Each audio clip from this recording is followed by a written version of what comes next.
नमस्कार। एक बार फिर से आपसे विद्यार्थियों का केएस बायोलॉजी में स्वागत है। क्लास 10th बायोलॉजी का जो सीरीज चल रहा था उसमें आज फिर नया वीडियो लेके मैं आया हूँ, जिसमें हम बात करेंगे प्लांट हार्मोन के बारे में। तो आइए वीडियो को स्टार्ट करते हैं। सबसे पहले ये हार्मोन होते क्या हैं? तो हार्मोन को हम लोग फाइटो हार्मोन्स या इसको हम लोग पीजीआर प्लांट ग्रोथ रेगुलेटर्स के नाम से भी जानते हैं। ये होते क्या है? तो एक प्रकार के ये केमिकल्स होते हैं, केमिकल सब्सटेंसेस हैं जो प्लांट अपने कोऑर्डिनेशंस के लिए यूज करते हैं, तो उसे ही हम लोग हार्मोन्स कहते हैं। एक प्रकार के ये रसायन है, केमिकल्स है, जिसका जो प्रयोग है पौधे अपने कोऑर्डिनेशंस के लिए कर रहे हैं, उसी को हम लोग हार्मोन बोलते हैं। हार्मोन जो है फर्स्ट टाइम स्टार्लिंग नाम के वैज्ञानिक ने फर्स्ट टाइम इंट्रोड्यूस किया था। ठीक है। अब जो प्लांट हार्मोन्स है, फाइटो हार्मोन्स है, इसको हम लोग 2 कैटेगरीज में डिवाइड कर सकते हैं। एक ग्रोथ प्रमोटिंग हार्मोन्स होते हैं और दूसरे होते हैं ग्रोथ इनहिबिटर हार्मोन्स।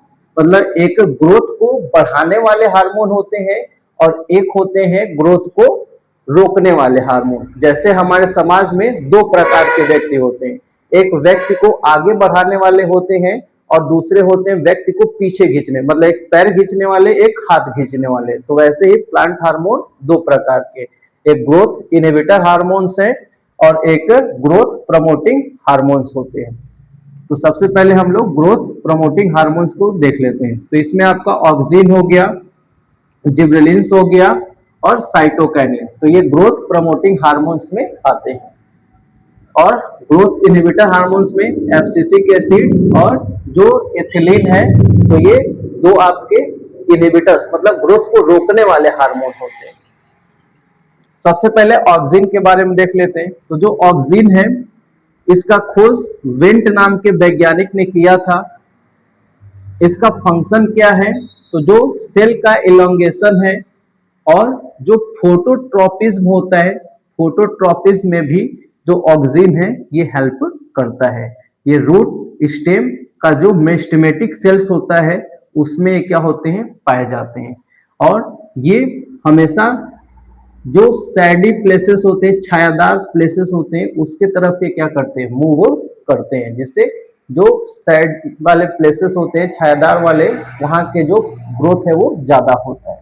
ठीक है, तो इतना। दूसरा है जिब्रेलिन्स। जिब्रेलिन्स की खोज कुरुसावा नाम के वैज्ञानिक ने किया था 1926 में।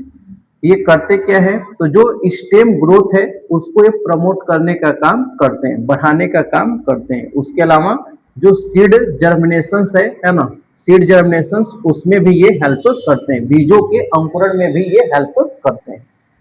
तीसरा है साइटोकाइनिन। साइटोकाइनिन की खोज मिलर और उसके जो साथी थे उसके द्वारा किया गया था। कहां से किए थे? तो जो ईस्ट है, जो ईस्ट है या बोल सकते हैं ईस्ट, उसके अलावा जो फंजाई है, तो इनका जो डीएनए था, तो उसके डीएनए से जो साइटोकाइनिन्स नामक हार्मोन है, इसको फर्स्ट टाइम आइसोलेट किया गया था। इसका काम क्या है? तो ये सेल डिवीजन में हेल्प करता है।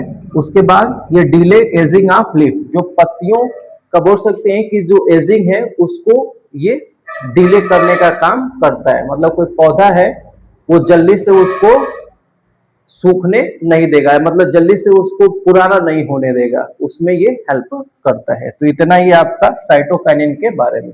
दूसरा ग्रोथ इनहिबिटर जो हार्मोन है, इसमें एब्सिसिक एसिड के बारे में बात कर लेते हैं। तो जो एब्सिसिक एसिड है, इसका खोज कांस और एडिकोट नाम के 2 वैज्ञानिक थे। इनके द्वारा जो कार्टन प्लांट्स होते हैं, तो कार्टन जो बर्ड्स होता है, वहां से पहली बार एब्सिसिक एसिड का खोज किया गया था। इसका काम क्या होता है? तो ये ग्रोथ इनहिबिटर्स का काम करता है, मींस जो ग्रोथ है प्लांट्स में उसको ये रोकने का काम करता है। Next, closing stomata during stress. जब स्ट्रेस की कंडीशंस होती है तो उस दौरान पौधों में जो स्टोमेटा है उसको ये बंद करने का काम भी करता है। तो इतना ये काम एब्सिसिक एसिड का होता है। नेक्स्ट इसके बाद है इथिलीन। तो जो इथिलीन है ये एक प्रकार का गैसियस हार्मोन भी होता है। क्लास 10th में ये पूछा जाता है कि which hormone present in a gaseous form, तो इथिलीन याद रखिएगा। इथिलीन गैसियस हार्मोन होते हैं और ये फलों को पकाने में हेल्प करते हैं। जो भी फल है, फल को पकाने में ये हेल्प करते हैं। जैसे आज आर्टिफिशियल तरीके से पकाने के लिए भी एथिलीन का हम लोग प्रयोग करते हैं, है ना। आज तो इस प्रकार से जो ये प्लांट हार्मोन है, प्लांट हार्मोन के बारे में हम लोगों ने समझा। आई थिंक वीडियो आपको समझ में आया होगा। मिलते हैं हम लोग नेक्स्ट वीडियो में, तब तक के लिए धन्यवाद।